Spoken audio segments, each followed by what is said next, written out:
mana keetti narra fudhate kan. Naannoo kuma dhibba lamaan narraa fuute. Isiin narraa fuute innaan eegala sanii bari mootiin sii kennaa maali yookaan anas sii deebisan hangette beekta. Sanumaaf hajaa fixannee si jettaan yaa si maamalee tumaan itti kenne kaasee. Si maamalee tumaan mootii taana si anaa maamalee bisa qabu.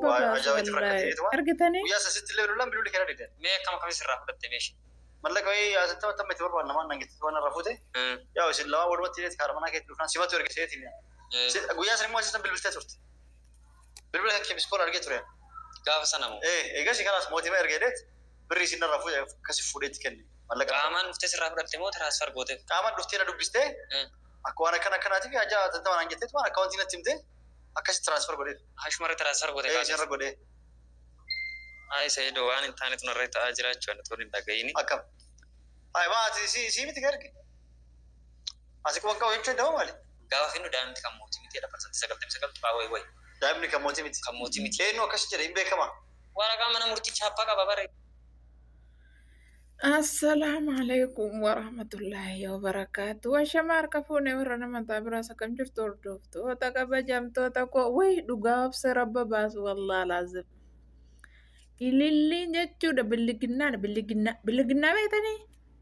Oromoo billiginnaa beektanii?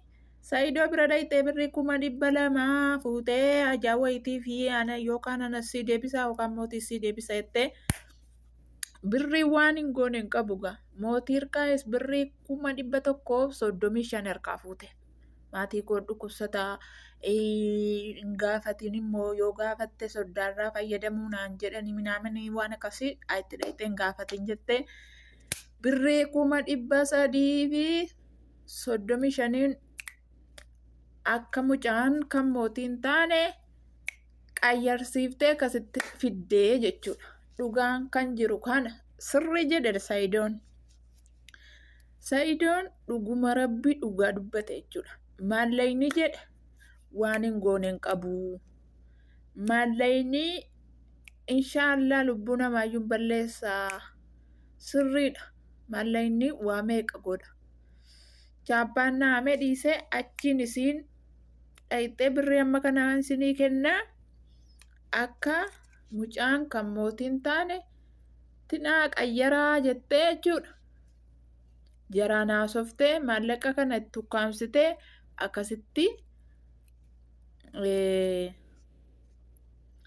akkasitti obsee akkasitti gaggabsitee jechuudha. Mana yaalaa ciibsitee ofiisitti galtee nagaan ciifti nagaan nyaattee nagaan nuugdi jechuudha. Amma abbaa fi ilmoo adda baasuudhaaf maal bu'aa qaba? Abbaa fi ilmoo adda baasuu utuun abbaan ilmoo kootii akka ilmoo koo taate dhibbaa dhibbatti hin beekaa. Ergi shakkite immoo waan kana gochuu ergi marammaramtu malee jettee nama marammaraa rakkoon qabu jedhee marammaraan birrii liqeeffattee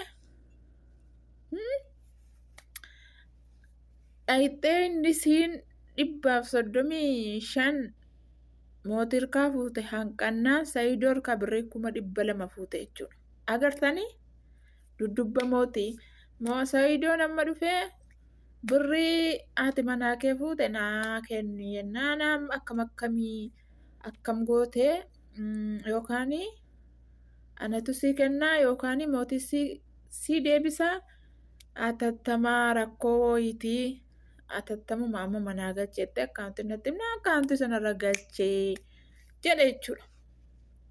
Dhugaan hin qallatti malee hin cittu jedhan wallaahi. Dhugaan yoo akkamuu ta'e hin qallatti malee hin citu. Garuu rabbi dhugaa baasu. Atis sheer godhaa biraan naagaa ilillii biraan. Atis dhaala godhachuu jirta jechuudha. Dhalli kee immoo waan isinirra geessu hin beektu jechuudha. Hadha dhala kana yadu lammanitti akkas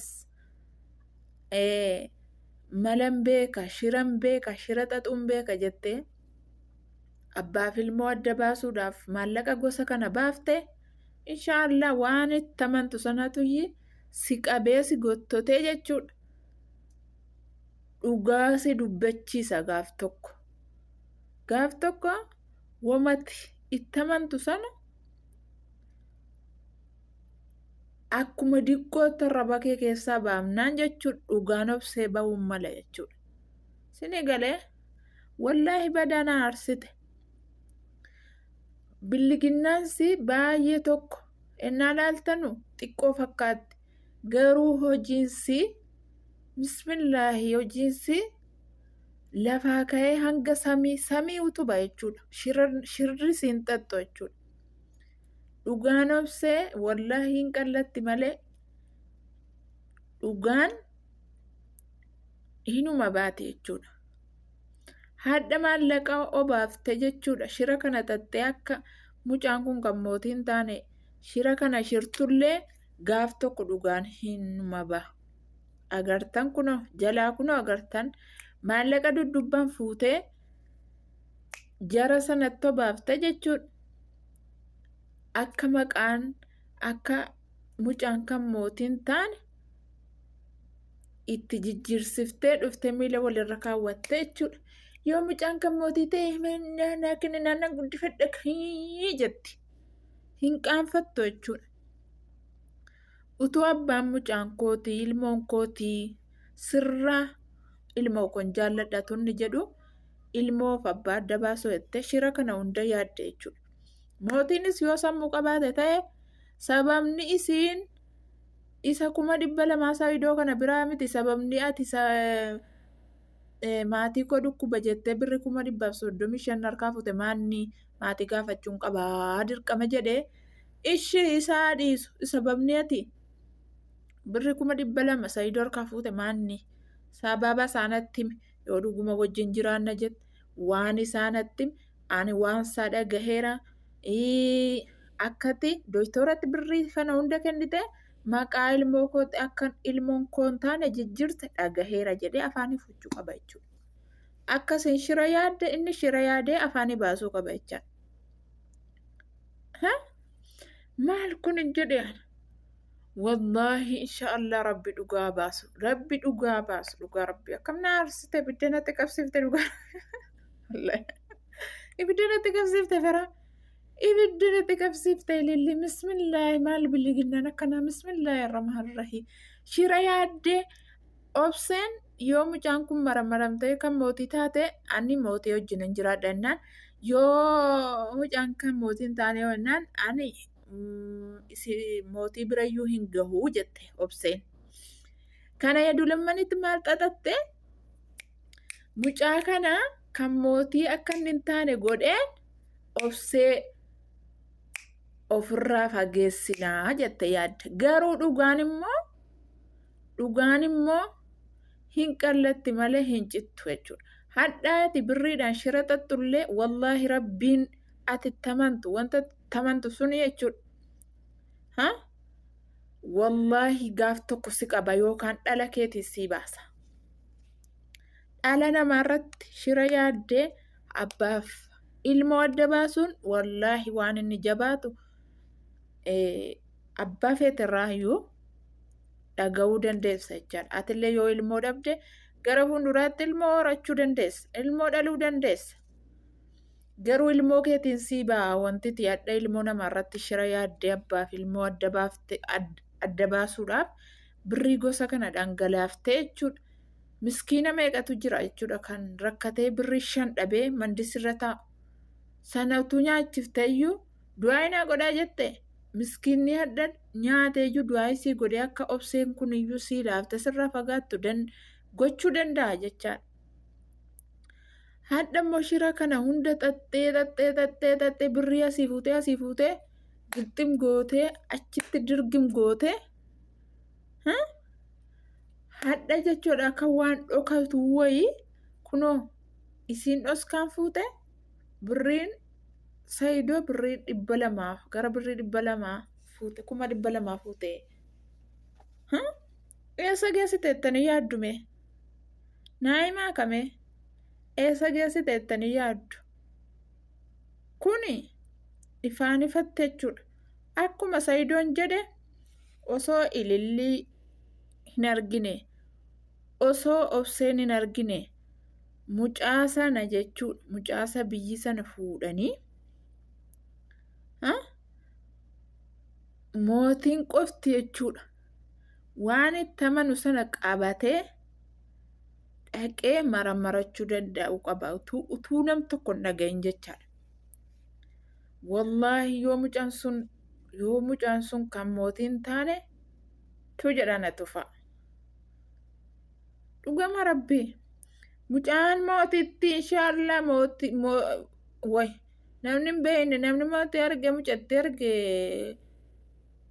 mucaa mootiitti harjunuuffatee namni kun mucaa mootiitti jechuu hin danda'u. Gaafa waan sana intinaa jedhan iyyuu viidiyoo gadi hin dhibne obseen.